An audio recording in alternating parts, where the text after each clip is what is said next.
السلام علیکم ورحمۃ اللہ وبرکاتہ۔ دوستو، میں آج آپ کے لیے وحی کا بیان کی تفسیر پھر سے لایا ہوں۔ تو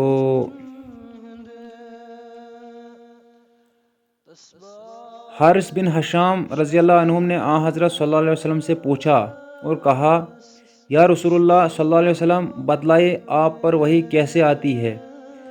حضرت صلی اللہ علیہ وسلم نے فرمایا، کبھی تو ایسے آتی ہے جیسے گھنٹے کی جھاڑ، اور یہ وحی مجھ پر بہت سخت گزرتی ہے۔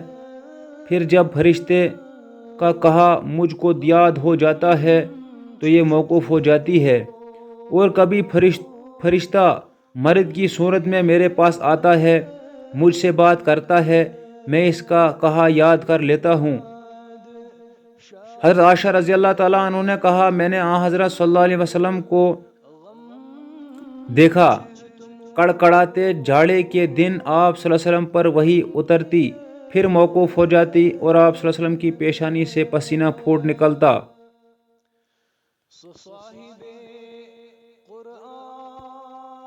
اسی حدیث کو یحییٰ بن بکیر نے کہا کہ ہم کو خبر دی لیث نے، انہوں نے عقیل سے، انہوں نے ابن شہاب سے، انہوں نے عروہ بن زبیر سے، انہوں نے ام المومنین حضرت عائشہ صدیقہ رضی اللہ عنہ سے، انہوں نے کہا، پہلے جو وحی حضرت صلی اللہ علیہ وسلم پر شروع ہوئی وہ اچھا خواب تھا۔ سوتے میں جو آپ صلی اللہ علیہ وسلم خواب دیکھتے وہ بیداری میں صبح کی روشنی کی طرح نمودار ہوتا۔ پھر آپ کو تنہائی بھلی لگنے لگی اور آپ ہرا کے غار میں اکیلے رہا کرتے تھے، اور وہاں گنتی کی کہیں راتیں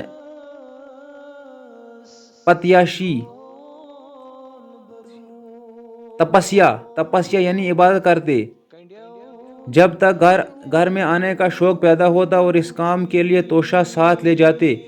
پھر جب توشہ ختم ہو جاتا تو حضرت خدیجہ رضی اللہ عنہ کے پاس لوٹ کر آتے، اتنا ہی توشہ اور لے جاتے، یہاں تک کہ آپ اس غار ہرا میں تھے، آپ پر وحی آن پہنچی۔ حضرت جبریل علیہ السلام آئے، انہوں نے کہا، پڑھ۔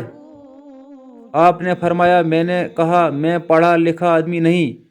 آپ صلی اللہ علیہ وسلم نے فرماتے ہیں، پھر جبریل نے مجھ کو پکڑ کر ایسا کھینچا کہ میں بے طاقت ہو گیا، پھر مجھ کو چھوڑ دیا اور کہا، پڑھ۔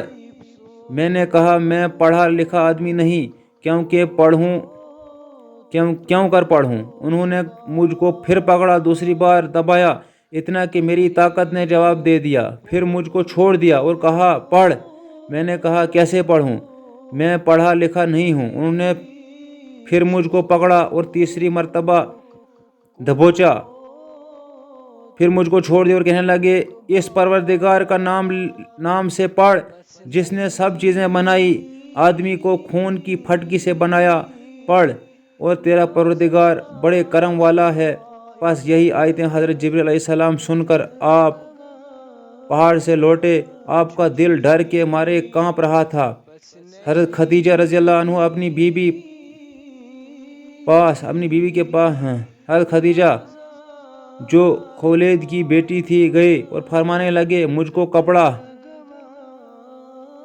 کپڑا اڑا دو۔ لوگوں نے آپ کو کپڑا اڑا دیا۔ جب آپ کا ڈر جاتا رہا تو آپ نے خدیجہ رضی اللہ عنہ سے یہ قصہ بیان کر کے فرمایا، مجھے اپنی جان کا ڈر ہے۔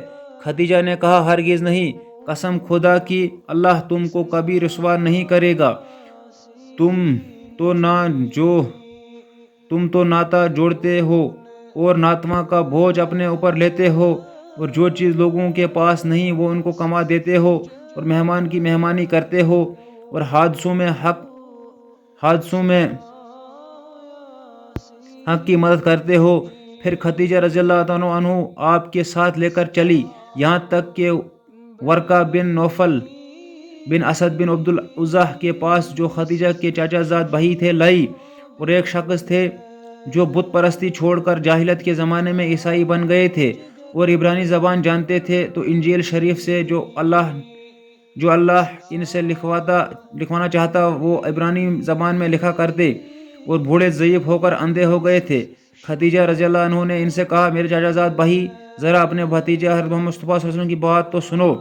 ورقہ نے آپ سے کہا میرے بھتیجے کہو تم نے کیا دیکھا؟ حضرت صلی اللہ علیہ وسلم نے جو دیکھا تھا وہ ان سے بیان کر دیا۔ تب ورقہ بن نوفل کہہ اٹھے یہ تو وہ خدا کا رازدار فرشتہ ہے جس کو اللہ نے حضرت موسیٰ پر اتارا تھا۔ کاش میں اس وقت تیری پیغمبری کے زمانے میں جوان ہوتا، کاش میں اس وقت تک زندہ رہتا جب تک تو تم کو تمہاری قوم اپنے شہر سے نکال باہر کرے گی۔ حضرت صلی اللہ علیہ وسلم نے فرمایا سچ؟ کیا وہ مجھ کو نکال دیں گے؟ ورقہ نے کہا ہاں بے شک نکال دیں گے۔ جب کبھی کسی شخص نے ایسی بات کہی جیسی تم کہتے ہو اس کے دشمن ہو گئے تو لوگ اس کے دشمن ہو گئے، اور اگر میں اس دن تک جیتا رہتا تو تمہاری پوری مدد کروں گا۔ پھر بہت زمانہ نہیں گزرا تھا کہ ورقہ مر گئے اور وہی آنا بند ہو گیا۔ ابن شہاب نے کہا جو اس حدیث کے راوی ہیں مجھ سے ابو سلمہ نے عبد الرحمن جابر بن عبداللہ انصاری سن کر بیان کیا، وہ وہی بندے رہنے کا تذکرہ کرتے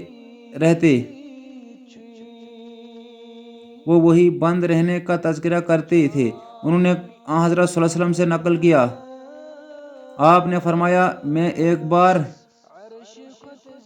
رستے میں جا رہا تھا، اتنے میں نے آسمان سے ایک آواز سنی، آنکھ اٹھا کر اوپر دیکھا تو کیا دیکھتا ہوں وہی فرشتہ جو غار حرا میں میرے پاس آیا تھا۔ آسمان زمین کے بیچ میں ایک کرسی پر معلق بیٹھا ہے۔ میں یہ دیکھ کر ڈر گیا، اپنے گھر کو لوٹا۔ میں نے گھر والوں سے کہا مجھ کو کپڑا اڑا دو۔ تب اللہ تعالیٰ نے آیتیں اتاری، ایک کپڑا اوڑھنے والے اٹھ، لوگوں کو ڈرا اس آیت تک اور پلیدی چھوڑ دے۔ پھر تو وہی گرم ہو گئی اور برابر آنے لگی۔ یہی یحییٰ کے ساتھ اس حدیث کو عبداللہ اور ابو صالح نے بھی روایت کیا، اور عقیل کے ساتھ ہلال بن راوہ ردعد نے بھی زہری سے روایت کیا، اور یونس و معمر نے اپنی روایت میں فوادح کے بدل بوادرح کہا۔